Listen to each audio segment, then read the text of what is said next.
India voice, आपकी सोच, आपकी आवाज।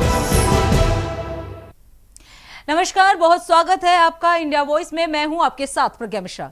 वक्त हो चला है उत्तर प्रदेश के इस खास बुलेटिन का, तो शुरुआत करते हैं पहली खबर के साथ। लखनऊ में क्षेत्रीय कृषि सम्मेलन का भव्य आयोजन जो है वो किया गया, जिसमें कृषि क्षेत्र के विकास और आधुनिक तकनीकों पर चर्चा की गई। कार्यक्रम का शुभारंभ सीएम योगी आदित्यनाथ ने किया। आपको बता दें, सम्मेलन में नई कृषि तकनीकों के उपयोग और सरकारी योजनाओं के प्रभावी क्रियान्वयन पर भी जोर दिया गया। इस दौरान सीएम योगी आदित्यनाथ ने क्या कुछ कहा, चलिए आपको सुनाते हैं। साहब, हमारी दो फसल, तो कोई बोलता था एक फसल हम लोग लेते थे, लेकिन अब हम लोग तीन तीन फसल ले रहे हैं। और जिस फसल को आप देखने के लिए आए हैं, यही महीना था, मई जून का महीना। उन्होंने कहा इस समय हमारी मक्का तैयार हो गई है, पर एकड़ 1 लाख रुपए का मुनाफा हम इसके माध्यम से कमा रहे हैं। ये उन क्षेत्रों में मैंने देखा है जो अतिरिक्त इनकम अन्नदाता किसान की थी। यह अन्नदाता किसान की अतिरिक्त इनकम, हमने उसको सीड उपलब्ध करवाए, हमने उसको ये जानकारी दी, हमने उसके लिए प्रोक्योरमेंट सेंटर स्थापित किए। परिणाम है कि आज उसको अच्छा दाम मिल रहा है, अच्छा कर रहा है, उसको विश्वास है कि हां, मैं थोड़ी पहल करूंगा तो उसके परिणाम मेरे सामने आएंगे। और आज उसी का परिणाम है कि आज उत्तर प्रदेश ने उन क्षेत्रों में काफी प्रगति की है। और मैं आज कह सकता हूं कि गेहूं उत्पादन आज के दिन पर उत्तर प्रदेश के अंदर, हम अकेले उत्तर प्रदेश में 425 लाख मीट्रिक टन गेहूं का उत्पादन अकेले यूपी के अंदर कर रहे हैं। चावल उत्पादन 211 लाख मीट्रिक टन देश के अंदर, यूपी के अंदर हो रहा है। आलू उत्पादन 245 लाख मीट्रिक टन यूपी के अंदर अकेले हो रहा है। और तिलहन के उत्पादन में भी उत्तर प्रदेश ने लगभग 48 लाख मीट्रिक टन आज के दिन पे तिलहन का उत्पादन उत्तर प्रदेश के अंदर है। इसी प्रकार से सब्जी उत्पादन और अलसी, जौ, बाजरा, ये सभी के उत्पादन में आज उत्तर प्रदेश ने एक अच्छी छलांग लगाई है। उत्तर प्रदेश के अंदर मैं इस बात के लिए भी धन्यवाद दूंगा आदरणीय प्रधानमंत्री जी को कि इंटरनेशनल पोटैटो सेंटर उन्होंने उत्तर प्रदेश के आगरा के लिए स्वीकृत किया है, और वह भी अब प्रारंभ होने वाला है। इंटरनेशनल पोटैटो सेंटर, ये पूरा क्षेत्र हमारा जो सेंट्रल यूपी का है, आलू उत्पादन के लिए जाना जाता था। यानी दो फसल के साथ आलू का उत्पादन भी वहां पर किसान करता है और बहुत अच्छा उत्पादन करता है। लेकिन वैल्यू एडिशन के साथ हम उसको जोड़ सकें, डिमांड के अनुसार उस मांग की आपूर्ति में हमारा अन्नदाता किसान सहभागी बन सके, यह एक प्रयास वहां पर प्रारंभ हुआ है। और मेरा मानना है कि इंटरनेशनल पोटैटो सेंटर आने के बाद अनेक फूड प्रोसेसिंग की यूनिट अब इस सेंटर। अब रुक कर लेते हैं अगली खबर की। समाजवादी पार्टी के राष्ट्रीय अध्यक्ष अखिलेश यादव ने लखनऊ में भारतीय जनता पार्टी की पद यात्रा पर गंभीर आरोप लगाए हैं। उन्होंने दावा किया कि महिलाओं को बिना जानकारी जबरदस्ती बुलाया गया और उन्हें खराब खाना दिया गया। इसके साथ ही उन्होंने कहा कि महिलाएं ये भी नहीं जानती थी कि उन्हें क्यों बुलाया गया है। साथ ही उन्होंने तंज कसते हुए कहा कि वो आवास की तलाश में भटक रही थी। इससे पहले अखिलेश यादव ने पूर्व राज्यपाल, आपको बता दें, अजीज कुरैशी को श्रद्धांजलि देते हुए उन्हें गंगा जमुनी तहजीब का पुरोधा और सिद्धांतवादी नेता भी बताया। और क्या कुछ कहा अखिलेश ने, चलिए आपको सुनाते हैं। समाजवादी सरकार में मुझे याद है, देश के रहे राष्ट्रपति जी कलाम साहब आए थे कन्नौज में, और उसी तरह कई गांवों को हम लोगों ने इलेक्ट्रीफाई किया था।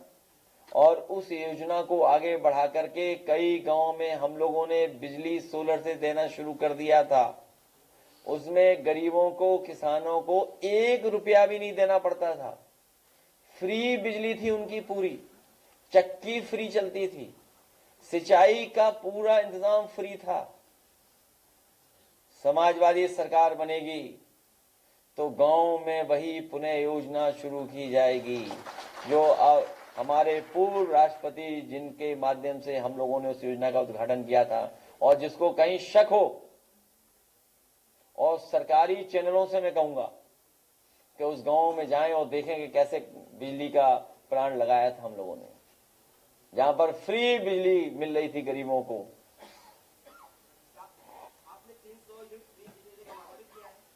तुम्हें क्या लेना देना उससे? तुम्हें लाभ मिलेगा? अपने चैनल का भी तो बता दो कितना लाभ ले चुके हो। हमसे ही लाभ लेते रहोगे बस। कौन सी चैनल है? बुरा नहीं मानना, उसमें क्या है, ये तो हमारी आपकी आपसी की बात है। सब जानते ये बातें, ये किसी से छिपा थोड़ी है। और हमें तो ऑफिस ही पता लगा, एक ऑफिस खुली है कोई नया गवर्नर हाउस के आसपास कहीं, नकारात्मक लोगों की वहीं लेन देन हो रहा है बड़े पैमाने पर। कोई कंपनी आई है दिल्ली से। ये जितना नेगेटिव कैंपेनिंग हो रहा है, हमारे कार्यकर्ताओं को मैं कहना चाहता हूं कि ये जो नेगेटिव कैंपेनिंग चल रहा है ना रील्स पे, उसका भुगतान नहीं हो रहा है। गवर्नर हाउस के सामने कोई बिल्डिंग बनी है, हम जांच करेंगे उसकी। अब रुक कर लेते हैं अगली खबर की। उत्तर प्रदेश की राजधानी लखनऊ में मंत्री सुरेश खन्ना ने विपक्ष के महिला आरक्षण के विरोध पर कहा कि कांग्रेस, समाजवादी पार्टी और टीएमसी और डीएमके इन चारों ने महिला आरक्षण को रोकने का काम किया। यदि प्रधानमंत्री मोदी की नीति लागू होती तो ये 2029 तक प्रभावी हो जाती और सभी महिलाओं को उनका अधिकार मिल जाता। वहीं अखिलेश यादव के मुस्लिम महिलाओं को आरक्षण देने की मांग पर सुरेश खन्ना ने कहा कि संविधान में धर्म के आधार पर आरक्षण नहीं दिया जाता। उन्होंने संविधान पढ़ा ही नहीं है या उन्हें इसकी जानकारी नहीं है। और क्या कुछ कहा, चलिए आपको सुनाते हैं। देखिए, ये लोग कांग्रेस, समाजवादी पार्टी, टीएमसी और डीएमके, ये चारों लोग इन्होंने महिलाओं के आरक्षण को रोका है।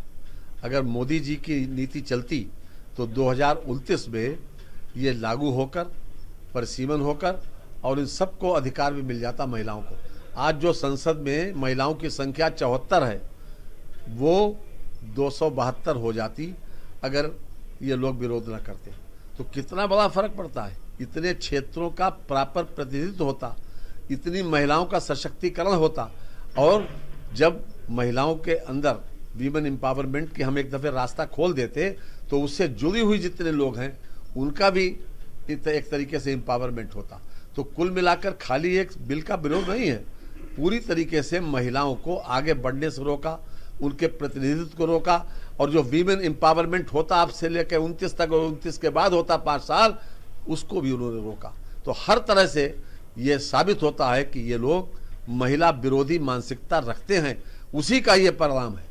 दिखाई तो ये पड़ते हैं, दिखना ये चाहते हैं कि महिलाओं के समर्थक हैं, लेकिन किसी प्रकार से ऐसी दीवारें खड़ी करते हैं टेक्निकल, जिसके आधार के ऊपर महिला का बिल पास होने से रह गया। संविधान में बहुत बड़ी बहस हुई इस पर, जिस आधार के ऊपर देश का बंटवारा हुआ। अंबेडकर जी ने कहा कि अब इसके बाद कोई मतलब नहीं है कि धर्म के आधार के ऊपर आरक्षण दिया जाए। धर्म के आधार पर वही आरक्षण देता है या तो संविधान पढ़ा नहीं और या फिर संविधान के बारे में जानकारी नहीं।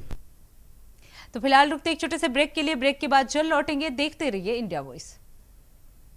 तो ब्रेक के बाद एक बार फिर आप सभी का स्वागत है। रुक कर लेते हैं खबरों की ओर। अयोध्या में रामलला का दर्शन करने के लिए श्री राम जन्मभूमि ट्रस्ट श्रद्धालुओं को पास उपलब्ध कराया जाता है। इसके लिए श्री राम जन्मभूमि ट्रस्ट की वेबसाइट से पास बनवाया जा सकता है ताकि श्रद्धालु भीड़ से बचते हुए आसानी से दर्शन कर सके। इस तरह की व्यवस्था आमतौर पर महिलाओं और बुजुर्गों के लिए उपयोगी है।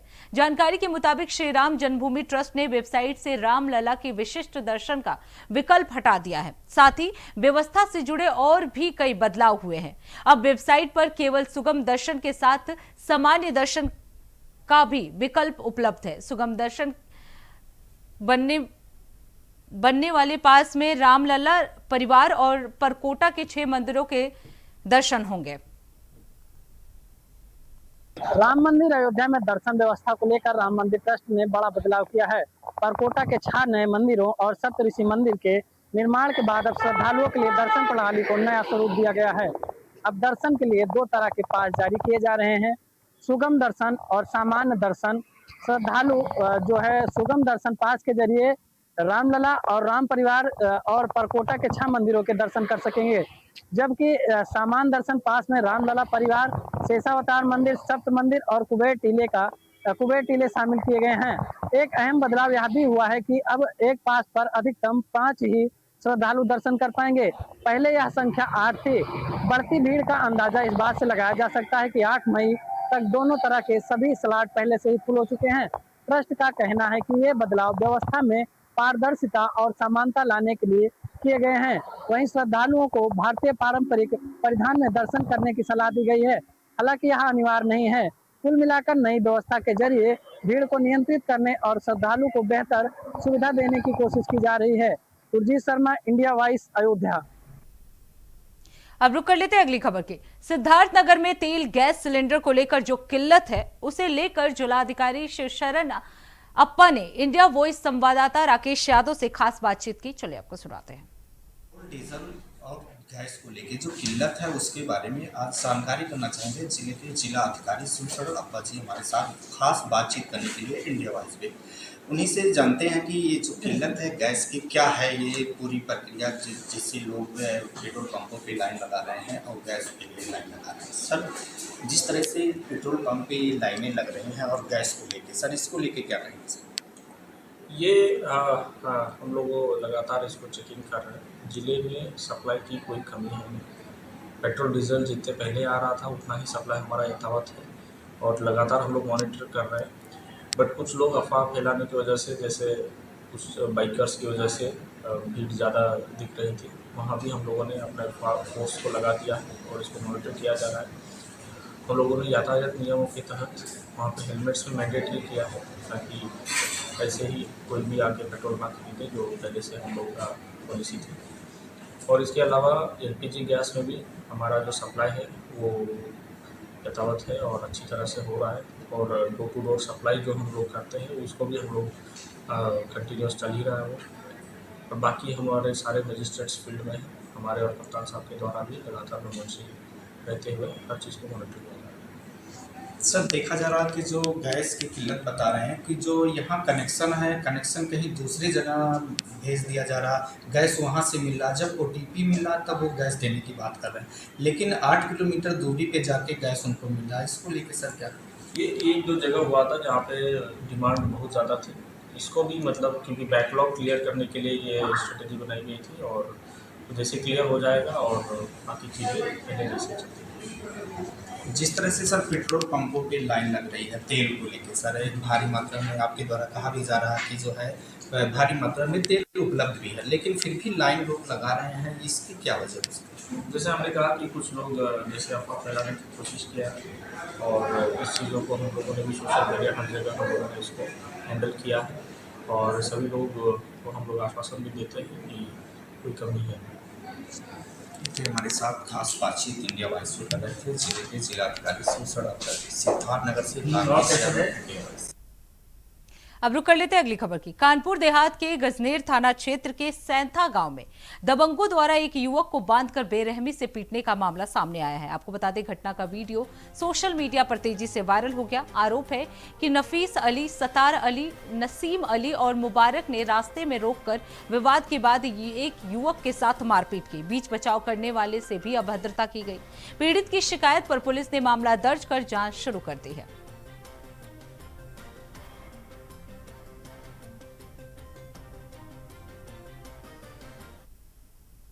अब रुक कर लेते हैं अगली खबर की। उत्तर प्रदेश के हमीरपुर जिले के मौदहा उपखंड कार्यालय में बिजली विभाग के खिलाफ बड़ा विरोध देखने को मिला। आपको बता दें, सैकड़ों उपभोक्ताओं ने अपने विद्युत मीटर उखाड़कर कार्यालय में जमा किए और धरना प्रदर्शन किया।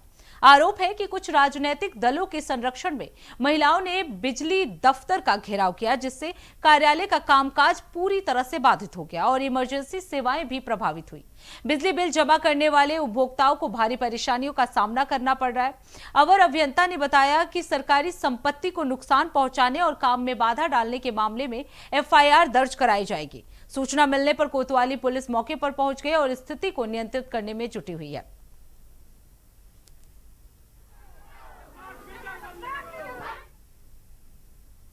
अब रुक कर लेते हैं अगली खबर की। उत्तर प्रदेश के कानपुर नगर निगम परिसर में उस समय हड़कंप मच गया जब महिला पार्षद कक्ष में शॉर्ट सर्किट से आग लग गई। जानकारी के अनुसार कमरे में लगे एसी में शॉर्ट सर्किट हुआ, जिससे अचानक आग भड़क उठी। हालांकि मौके पर मौजूद अग्निशमन यंत्र की मदद से कर्मचारियों ने समय रहते आग पर काबू पा लिया, जिससे बड़ा हादसा टल गया। घटना की सूचना मिलते ही नगर निगम परिसर में अफरा तफरी मच गई और महापौर समेत वरिष्ठ अधिकारी मौके पर पहुंच गए। महापौर प्रमिला पांडे ने स्थिति का जायजा लिया और सुरक्षा व्यवस्था की समीक्षा के निर्देश दिए। जिससे एसी में आग लग गई होगी, किसी ने खोल दिया होगा। टेक्निकल काम है ये, कोई ऐसी बात नहीं है, न उसमें कोई बैठा था। अभी मैं खुद वही थी। अब वो उसकी मैं अभी भेज करके उसका जांच करा कर कुछ ठीक क्यों हुआ इसकी तो जांच करा लूँ, क्योंकि हमारे पार्षद लोग उसमें बैठते हैं, ठीक है, इसलिए उसकी जांच कराना बहुत जरूरी। अब रुक कर लेते हैं अगली खबर की। प्रयागराज में सिटी जोन की करेली थाना पुलिस ने 25,000 के इनामी आरोपी राशिद दुरानी को गिरफ्तार कर लिया है। राशिद दुरानी पर माफिया अशरफ के करीबी प्रॉपर्टी डीलर मोहम्मद इरफान की हत्या का मुख्य आरोपी होने का आरोप है। हत्या के बाद से वो फरार चल रहा था और पुलिस से बचने के लिए लगातार छिपता रहा। पुलिस के अनुसार आरोपी ने मोबाइल और सोशल मीडिया का इस्तेमाल भी बंद कर दिया था, जिसके चलते उसकी तलाश मुश्किल हो गई थी। डीसीपी सिटी ने उस पर 25,000 रुपए का इनाम घोषित किया था। पुलिस कमिश्नर के निर्देश के बाद करेली थाना प्रभारी आशीष सिंह ने टीम के साथ सैदपुर के पास घेराबंदी कर उसे गिरफ्तार कर लिया है। पुलिस का कहना है कि पूछताछ में आरोपी से कई अहम जानकारियां मिली हैं और आगे जांच जारी रहेगी।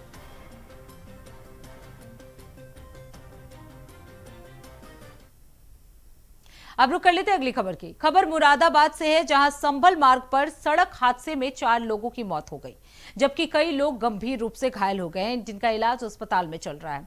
जानकारी के अनुसार थाना मैनाठेर क्षेत्र में भात देकर लौट रही ट्रैक्टर ट्राली में डंपर ने जोरदार टक्कर मार दी। टक्कर इतनी भीषण थी कि ट्रैक्टर ट्राली डंपर में फंस गई और उसमें मौजूद 18 से 20 लोग इधर उधर बिखर गए। घटना में एक महिला की मौके पर ही मौत हो गई, जबकि कई लोग गंभीर रूप से घायल बताए जा रहे हैं। इसके बाद 3 घायलों ने भी दम तोड़ दिया, जिससे मृतकों की संख्या जो है अब 4 बताई जा रही है। बताया जा रहा है कि ये लोग गुरेर गांव में भात देकर जनपद संभल के भतौली जा रहे थे। तभी डिंगरपुर के पास मिट्टी से भरे डंपर ने उनके ट्रैक्टर ट्राली पर जोरदार टक्कर मार दी।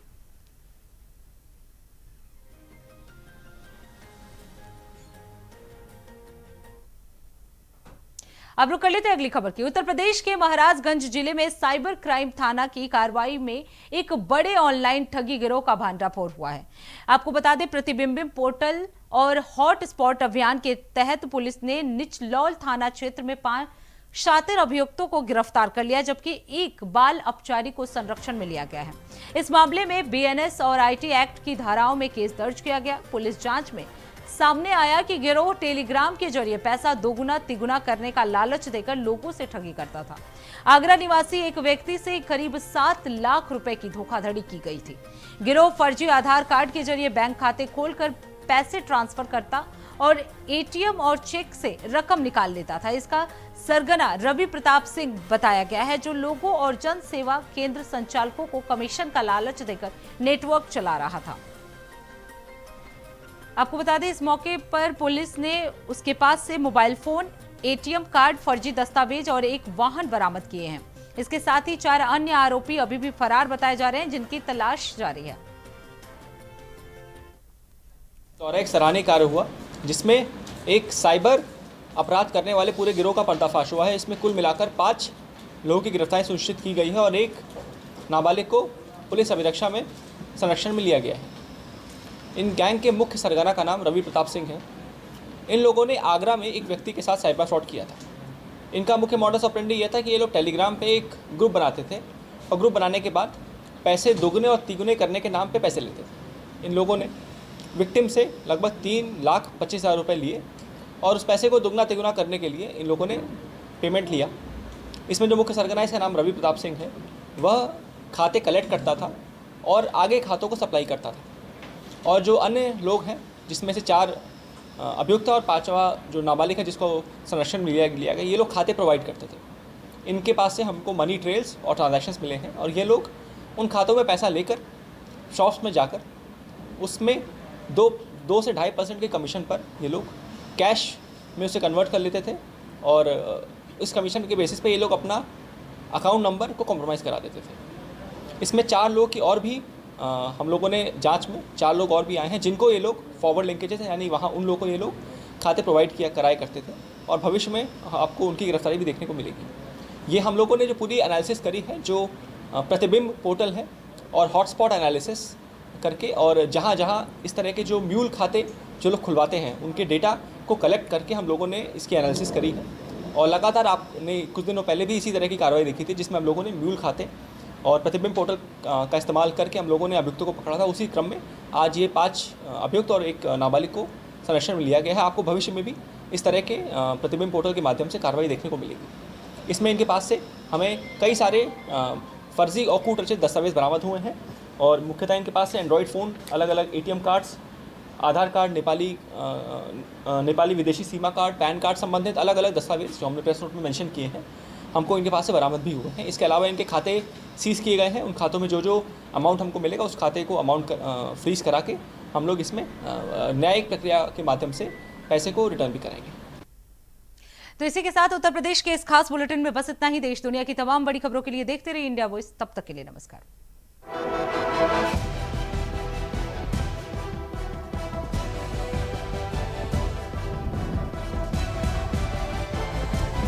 इंडिया वॉइस, आपकी सोच, आपकी आवाज।